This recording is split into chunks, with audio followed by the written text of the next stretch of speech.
I want to hurt myself. Why did you leave, Dad? Why do you hate me so much, Dad? I want to feel pain. You know, throughout the course of this channel, I tend to paint magicians in a negative light. I call them losers and virgins, and I make fun of their appearance, and that they'll never see any sort of vagina because of their smell. But to be honest, magic has had a little bit of a profound effect on history itself. So I thought I'd start a little bit of a series where I'd go over specific magicians, maybe incidents, and go over how they've influenced the history of humanity. Some of these magicians are cool. Some of these magicians are absolutely functionally retarded. I want to hurt myself. But either way, I think it's going to be an interesting look at the art that we take for granted. Now, of course, this episode happens to be sponsored by me, the Pigcake Magic Academy. $5 a month gets you 2 videos every single week. Over 300 videos already, going over card stuff, going over coin stuff, going over history stuff, going over theory, going over technique. From holding a deck of cards to doing more advanced sleights. Everything is there in order. 2 videos every single week. I haven't stopped, all right? Even when I got hit by a car, when a lady ran over the stop sign and decided to say, hey, you know what? I'm going to ruin this boy's life for the next 3 months. I'm going to run over his motorcycle and make sure that he hates himself for the rest of his life because he's going to walk with a little bit of a limp. I didn't stop posting. So check it out, $5 a month. It's definitely worth it. It's a White Claw month. You could do it. So with that being said, on this pilot episode, we're going to be taking a look at the story of Jasper Maskelyne and his effect on World War II.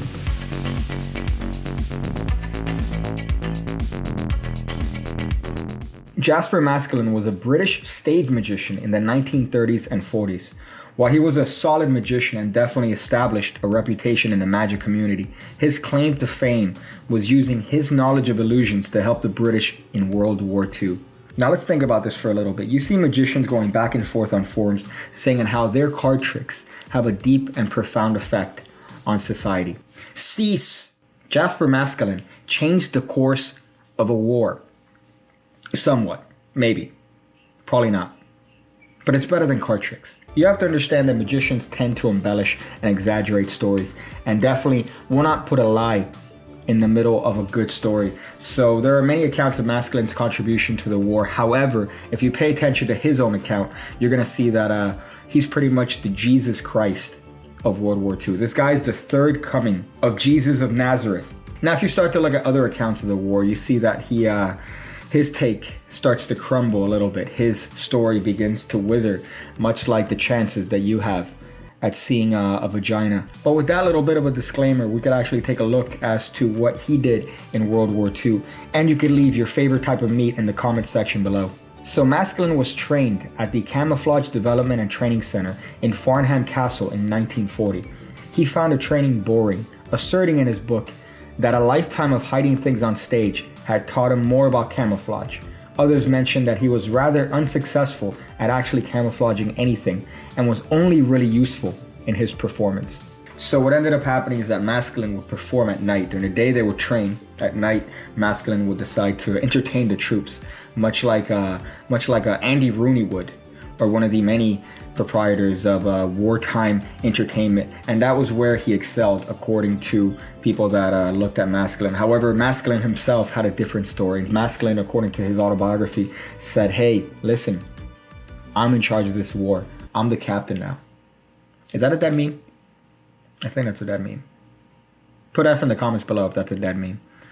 Maskelyne was recruited to work in M19 in Cairo, where he created small devices intended to assist soldiers to escape if captured, and also he lectured on escape techniques. These included tools hidden in cricket bats, saws hidden inside of combs, and small maps on objects such as playing cards.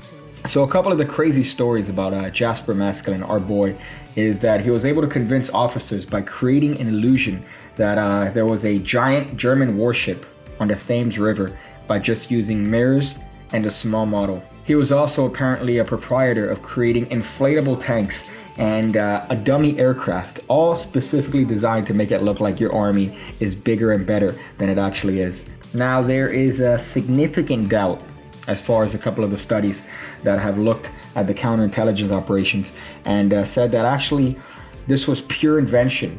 This was made up. This never happened. and his role in the deception in the war was marginal at best. Oof.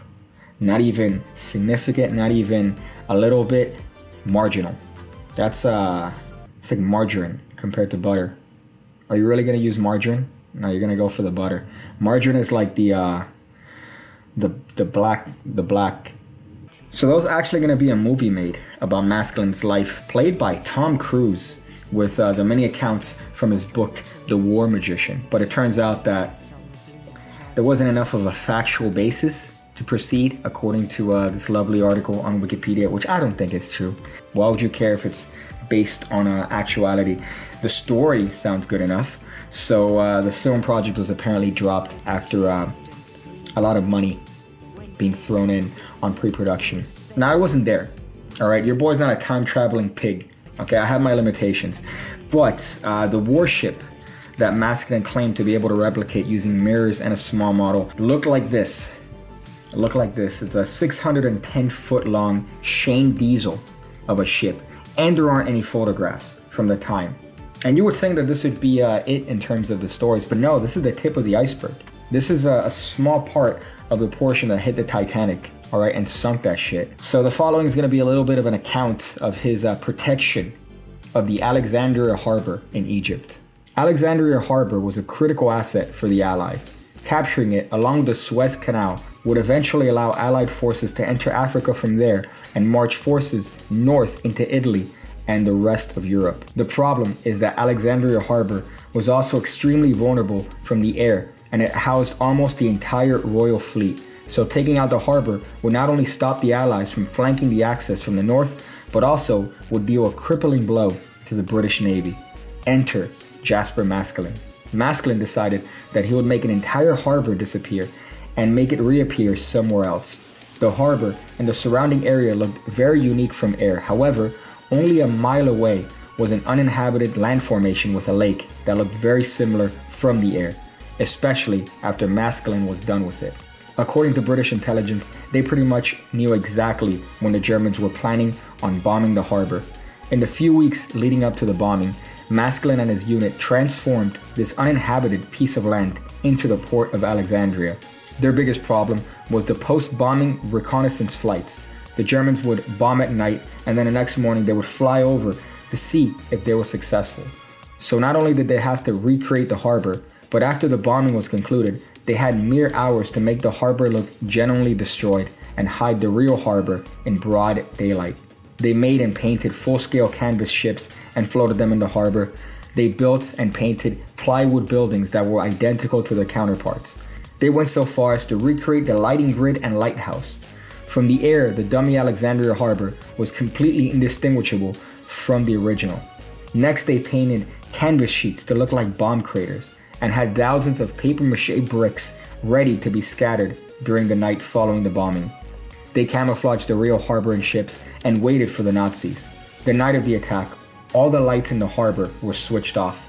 Maskelyne had fake anti-aircraft guns, fake fighting back at the bombers.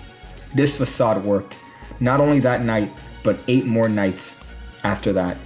The British government declassified these operations in the 1950s and either diminished Maskelyne's involvement in some operations or the significance of his account in others. You know, this is where I start to cast a lot of doubt into the actual account of Maskelyne, just because what a coincidence that the British government happened to diminish his involvement. What a coincidence that there isn't a lot of documentation to prove the fact that he was able to do this. And he was able to trick German warships that pieces of paper mache and balloons and pieces of plywood was an entire harbor that was said to house the entirety of the army. I doubt it. But you know, don't let a lie get in the way of telling a good story. And it turns out that Maskelyne held that to the day that he died in 1973, where these stories live in infamy and continue to paint a picture as to others that magicians are dirty liars. Magicians are not to be trusted. They smell. And honestly, they should just be wiped out. That's on you, Trump. So that's enough for this particular tale. If you guys want to leave not only your favorite piece of meat in the comment section below, but also tell me other ideas and stories that you guys want to be told on this channel that you might know of. So thank you guys for watching this video and being part of this whole Pigcake YouTube experience. I do appreciate it. However, I do leave you with one bit of advice. Did pulling guard cost Kron Gracie the fight? Or maybe alternative universe snacks taste test? Or perhaps Panasonic S1H 6K power vlog, you only have 4K, lol? Or maybe, does a 5-round fight favor Nate Diaz or George Masvidal?